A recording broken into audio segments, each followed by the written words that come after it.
Doctor ortho Ayurvedic oil and capsule. अब दर्द भी घुटने टेकेगा। मदरसों को सीएम धामी ने दी चेतावनी, कहा मदरसों में उत्तराखंड बोर्ड का पाठ्यक्रम लागू हो, नहीं तो होगी कार्रवाई।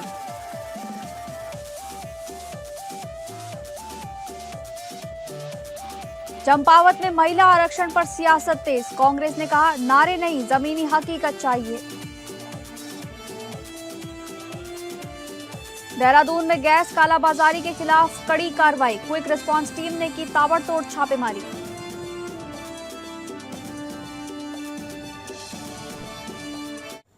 नमस्कार, आप सभी का स्वागत है उत्तराखंड न्यूज में। मैं हूं आपके साथ शालिनी राणा। शुरुआत करेंगे उत्तराखंड से जुड़ी खबरों की।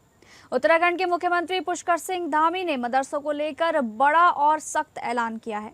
उन्होंने स्पष्ट कहा है कि राज्य में संचालित मदरसों को Uttarakhand board of school education का पाठ्यक्रम लागू करना होगा, अन्यथा उनके खिलाफ कड़ी कार्रवाई की जाएगी, यहाँ तक कि उन्हें बंद भी किया जा सकता है। मुख्यमंत्री धामी ने यह बयान राज्य में शिक्षा व्यवस्था को एक रूप बनाने और पारदर्शिता सुनिश्चित करने के उद्देश्य से अहम बताया। उन्होंने कहा कि सभी शैक्षणिक संस्थानों में एक समान पाठ्यक्रम लागू होना चाहिए ताकि बच्चों को आधुनिक और गुणवत्तापूर्ण शिक्षा मिल सके। सीएम ने यह भी स्पष्ट किया कि सरकार किसी के धार्मिक अधिकारों में हस्तक्षेप नहीं करना चाहती, लेकिन शिक्षा के क्षेत्र में नियमों का पालन अनिवार्य है। उन्होंने आगे कहा कि राज्य में चल रहे सभी मदरसों को सरकार द्वारा निर्धारित मानकों का पालन करना होगा और बच्चों को मुख्य धारा की शिक्षा से जोड़ना जरूरी है। सरकार का मानना है कि इससे मदरसों में पढ़ने वाले छात्रों को भी प्रतियोगी परीक्षाओं और आगे की पढ़ाई में बेहतर अवसर मिलेंगे। इसके साथ ही शिक्षा प्रणाली में पारदर्शिता और जवाबदेही भी बढ़ेगी। मुख्यमंत्री के इस बयान के बाद राज्य की सियासत गर्मा गई है। जहां एक ओर इसे शिक्षा सुधार की दिशा में बड़ा कदम बताया जा रहा है, वहीं कुछ संगठनों ने इसे धार्मिक संस्थानों में हस्तक्षेप करार दिया है। फिलहाल सरकार ने संकेत दे दिए हैं कि नियमों का पालन न करने वाले मदरसों के खिलाफ सख्त कार्रवाई तय है। आने वाले दिनों में इस फैसले का असर राज्य की शिक्षा व्यवस्था और राजनीतिक माहौल दोनों पर देखने को मिल सकते हैं।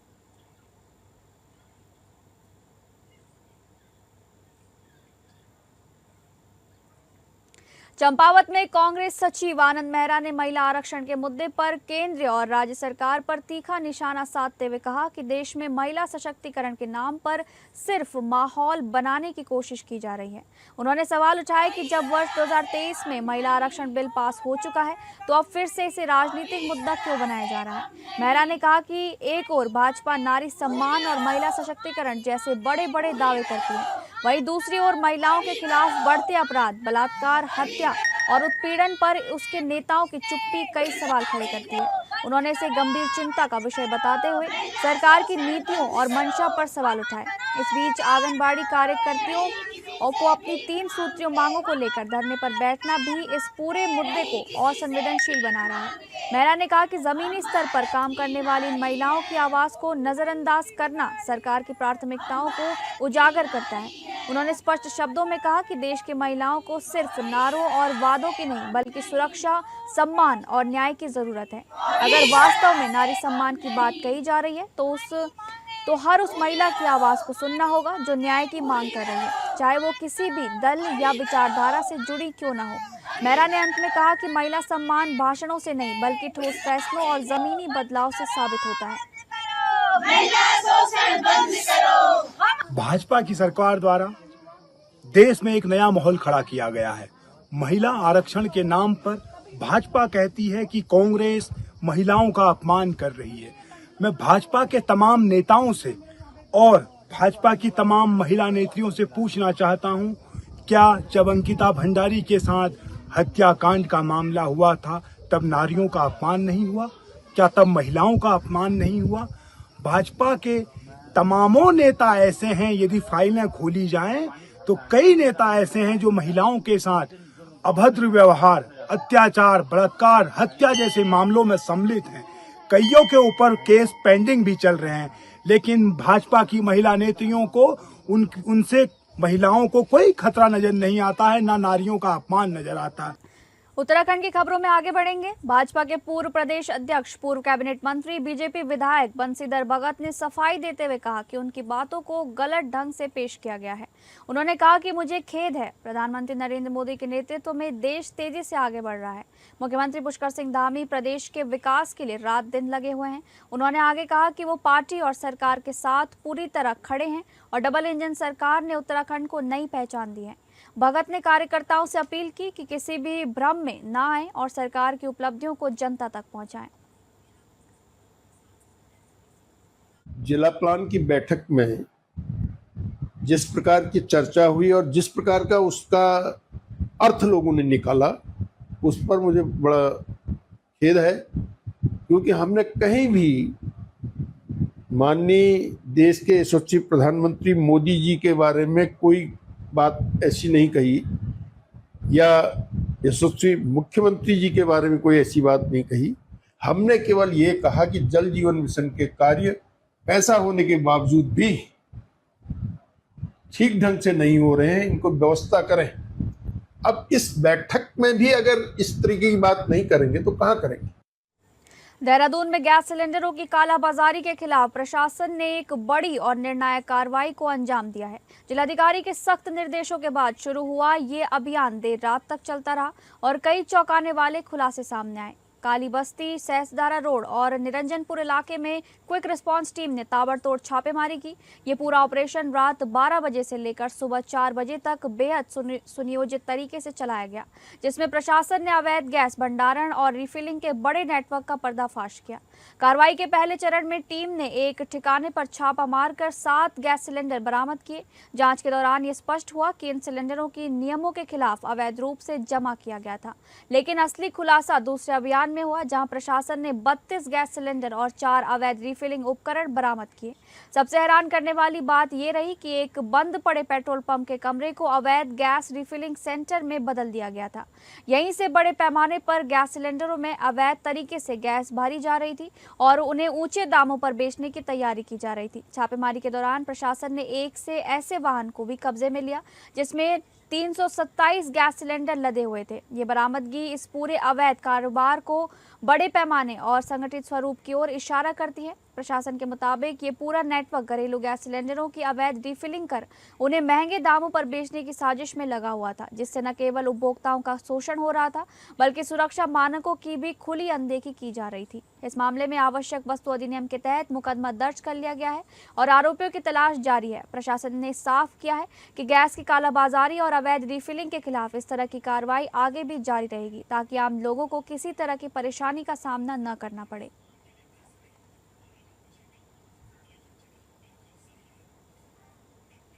पिछले 4 दिनों से राजनीतिक माहौल काफी गर्मा रहा है। एक प्रतिमा को लेकर शुरू हुआ विवाद लगातार बढ़ता जा रहा है। पहले वर्तमान में विधायक और पूर्व विधायक आमने सामने आए और उसके बाद दोनों के बीच आरोप प्रत्यारोप का दौर शुरू हो गया। वर्तमान विधायक ने एक बयान में पूर्व विधायक को चुनौती देते हुए कहा कि जगह तुम्हारी, समय तुम्हारा, जहां कहोगे वहां 2-2 हाथ कर लेंगे।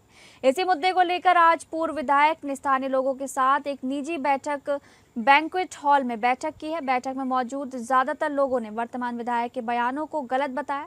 इस दौरान 3 मांगे रखी गई। धक्का मुक्की के लिए माफी मांगी जाए, व्यापारियों से माफी मांगी जाए, पूर्व विधायक के दिवंगत पिता के खिलाफ कहे गए अपशब्दों के लिए माफी मांगी जाए।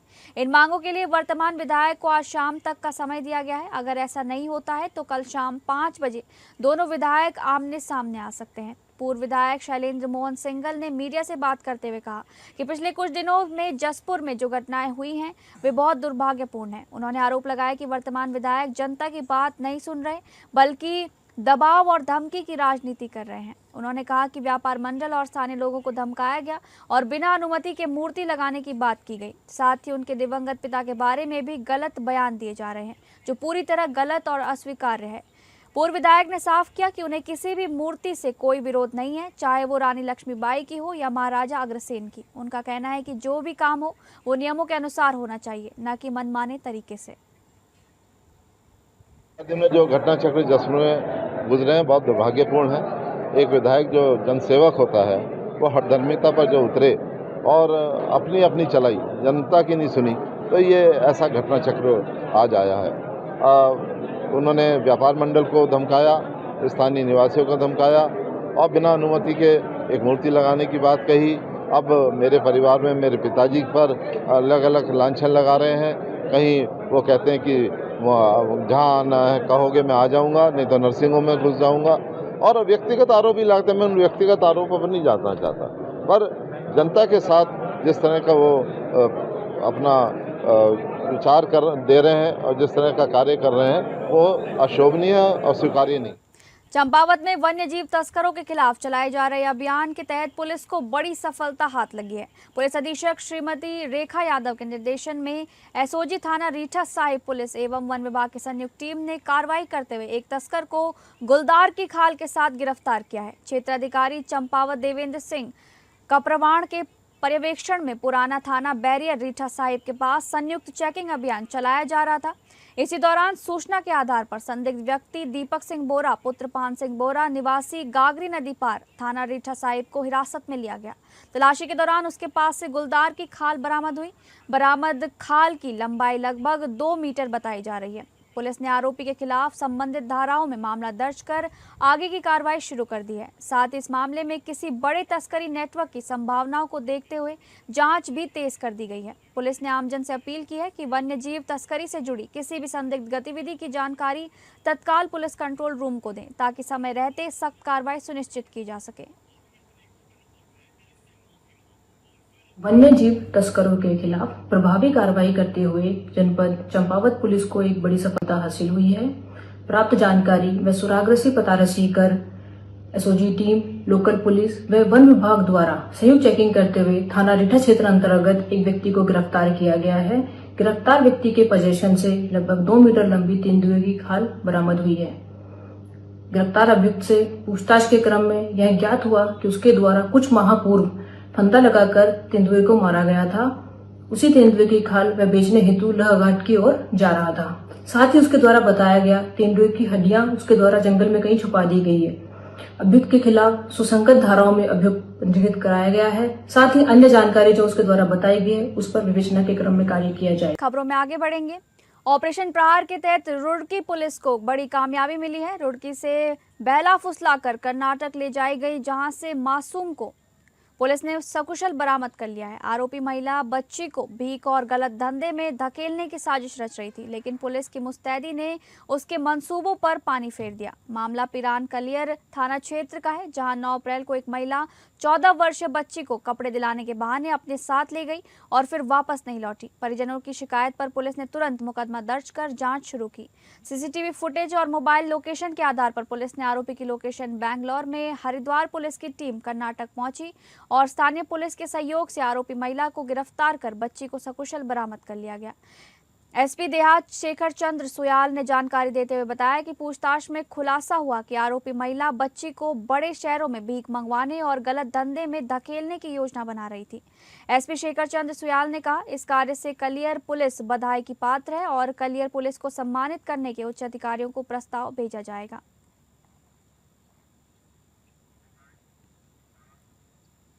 मुख्यमंत्री पुष्कर सिंह धामी के नशा मुक्त देवभूमि संकल्प को आगे बढ़ाते हुए उधम सिंह नगर पुलिस ने अब तक की सबसे बड़ी कार्रवाई को अंजाम दिया है। एसएसपी अजय गणपति के नेतृत्व में एसओजी और रुद्रपुर कोतवाली पुलिस की संयुक्त टीम ने 558 किलोग्राम अवैध गांजा बरामद किया है, जिसकी अंतर्राष्ट्रीय बाजार में कीमत करीब 2 करोड़ 80 लाख रुपए आंकी गई है। पुलिस ने बागवाला फ्लाईओवर के पास घेराबंदी कर एक कैंटर वाहन को पकड़ा, जिसमें सुतली के गट्ठरों के बीच गांजा छिपाकर ले जाया जा रहा था। इस दौरान 3 तस्करों को गिरफ्तार किया गया है। पूछताछ में खुलासा हुआ कि ये खेप उड़ीसा से लाकर रुद्रपुर में सप्लाई की जानी थी। पुलिस ने आरोपियों के खिलाफ एनडीपीएस एक्ट के तहत मामला दर्ज कर आगे की कार्रवाई शुरू कर दी है। एसएसपी ने टीम को पुरस्कृत करते हुए नशा तस्करी पर जीरो टॉलरेंस की बात दोहराई है। में इस पूरे पुलिस टीम को जिसने भी ये कार्रवाई करी है उस टीम को 7,500 नकद इनाम की घोषणा की गई। तो ये इन्वेस्टिगेशन का पार्ट है। लोग इन्वेस्टिगेशन में जिन भी लोगों से लेके आए थे उस पूरी चेन को एस्टेब्लिश करेंगे, उनके खिलाफ भी कार्रवाई करेंगे। हमारा 1 महीने का अभी अभियान भी चल रहा है। हम लोग इसमें चिन्हित करेंगे जो इनके फॉरवर्ड लिंकेजेस है, जिसको जिन लोगों के माध्यम से ये गांजा लोकल लोगों को बेचते हैं, उनके खिलाफ भी हम लोग कार्रवाई करेंगे, तथा जो बैकवर्ड लिंकेजेस है जो उड़ीसा राज्य तक इसके पाए गए हैं, उन व्यक्तियों के खिलाफ भी कार्रवाई करेंगे। अभी पूछताछ में इस तरह की चीज आई नहीं है, लेकिन हम लोग इसमें इनका रिमांड लेंगे, पुलिस कस्टडी लेंगे। उसमें जिन लोगों के नाम आएंगे या फाइनेंशियल ट्रांजैक्शंस पाए जाएंगे जिन व्यक्तियों के साथ, उनके खिलाफ कार्रवाई। लोहाघाट में रविवार को स्वच्छता और पर्यावरण संरक्षण को लेकर वृहद स्तर पर अभियान चलाया गया, जिसमें जन सहभागिता का प्रभावशाली दृश्य देखने को मिला। जिलाधिकारी मनीष कुमार के नेतृत्व में यह अभियान बाड़ीघाट से शुरू होकर डिग्री कॉलेज रोड तक संचालित हुआ, जहां लोगों ने श्रमदान कर सफाई को जन आंदोलन का रूप दे दिया। इस अभियान में नगर के नागरिकों, युवाओं, महिलाओं, स्वयंसेवी संगठनों, जनप्रतिनिधियों तथा विभिन्न विभागों के अधिकारियों, कर्मचारियों ने बढ़ चढ़कर भागीदारी निभाई। ये पहल केवल सफाई तक सीमित नहीं रही, बल्कि देवदार वनों और प्राकृतिक संसाधनों के संरक्षण का सशक्त संदेश भी देती नजर आई। नगर और आसपास के क्षेत्रों में व्यापक सफाई अभियान चलाते हुए सड़कों, सार्वजनिक स्थलों और वन क्षेत्रों में प्लास्टिक सहित भारी मात्रा में कचरा एकत्र किया गया। नगर पालिका के अनुसार अभियान के दौरान करीब 13 टन कचरा एकत्र कर उसका निस्तारण किया गया, जो इस सामूहिक प्रयास की बड़ी सफलता मानी जा रही है। इस दौरान जिलाधिकारी मनीष कुमार और अपर जिलाधिकारी सहित अन्य अधिकारियों ने स्वयं श्रमदान करते हुए सफाई कार्य में भाग लिया और लोगों को जागरूक किया। अभियान के दौरान नागरिकों ने भी स्वीकार किया कि जंगलों और सार्वजनिक स्थलों पर फैल रहा कचरा स्थानीय स्तर पर ही डाला जाता है, जिसे रोकना सभी की जिम्मेदारी है। लोगों ने अपील की कि जंगलों और जल स्रोतों में कचरा डालने की प्रवृत्ति पूरी तरह रोक लगाई जाए। जिलाधिकारी मनीष कुमार ने कहा कि स्वच्छता और पर्यावरण संरक्षण केवल प्रशासन की जिम्मेदारी नहीं, बल्कि हर नागरिक का कर्तव्य है। उन्होंने लोगों से नियमित रूप से श्रमदान कर अपने क्षेत्र को स्वच्छ बनाए रखने की अपील की। नगर पालिका अध्यक्ष गोविंद वर्मा ने कहा कि स्वच्छता अभियान की शुरुआत हर व्यक्ति को अपने घर से करनी चाहिए। जब तक लोग व्यक्तिगत स्तर पर जिम्मेदारी नहीं समझेंगे, तब तक बड़े स्तर पर बदलाव संभव नहीं है। मैं सभी लोगों से अनुरोध करना चाहूँगा कि आज स्वच्छता अभियान के तहत जो हम कार्य करेंगे, अपने साथ ही साथ अपने घर से शुरुआत करते हुए, अपने अगल बगल से शुरुआत करते हुए, अपने मोहल्ले से शुरुआत करते हुए, आज देखा होगा अपने लोहाघाट नगर, सब जितनी भी लोहाघाट नगर में देवपुरी जनता रहती है, आप लोगों की वजह से ही आज लोहाघाट नगर स्वच्छ और सुंदर दिखता है। इसी प्रकार हम जिले में जाएंगे, जिले से हम प्रदेश में जाएंगे तो हमारा प्रदेश स्वच्छ और सुंदर लगे। एक है मुहिम जो आज छेड़ की हम लोगों ने, ये मुहिम लगातार चलनी चाहिए। और लगातार स्वच्छता अभियान में देखा गया है कि बहुत सारे लोग आते हैं, कोई बुरा मत मानना, बहुत सारे लोग एक स्थान में बैठ जाते हैं, खड़े रहते हैं। चंपावत जिले के लोहाघाट विकासखंड की आदर्श ग्राम सभा रायनगर चौड़ी आज पूरे क्षेत्र में विकास और जनभागीदारी की मिसाल बनकर उभरी है। कभी बुनियादी सुविधाओं के अभाव से जूझता ये गांव अब सुनियोजित प्रयासों और मजबूत नेतृत्व के दम पर अपनी अलग पहचान बना चुका है। इस बदलाव के केंद्र में पूर्व युवा ग्राम प्रधान जितेंद्र राय और वर्तमान ग्राम प्रधान उनकी माता जानकी राय की महत्वपूर्ण भूमिका रही है। गाँव के पारंपरिक जल स्रोत नौले, जो कभी उपेक्षा के कारण जर्जर हो चुके थे, अब जीर्णोद्वार के बाद टाइल्स से सुसज्जित होकर नई चमक के साथ नजर आ रहे हैं। इसके साथ ही गांव के रास्तों को भी टाइल्स से सुदृढ़ किया गया है। उत्तराखंड के मुख्यमंत्री पुष्कर सिंह धामी ने ऋषिकेश के वानप्रस्थ आश्रम में श्री राधा गोविंद सेवा समिति द्वारा आयोजित श्रीमद् भागवत कथा ज्ञान यज्ञ का उद्घाटन किया। इस कार्यक्रम में उन्होंने कथा व्यास गोविंद देव महाराज का आशीर्वाद लिया और स्वामी चिदानंद सरस्वती से मुलाकात की। सीएम धामी के साथ कथा व्यास गोविंद देव महाराज और स्वामी चिदानंद सरस्वती मौजूद थे।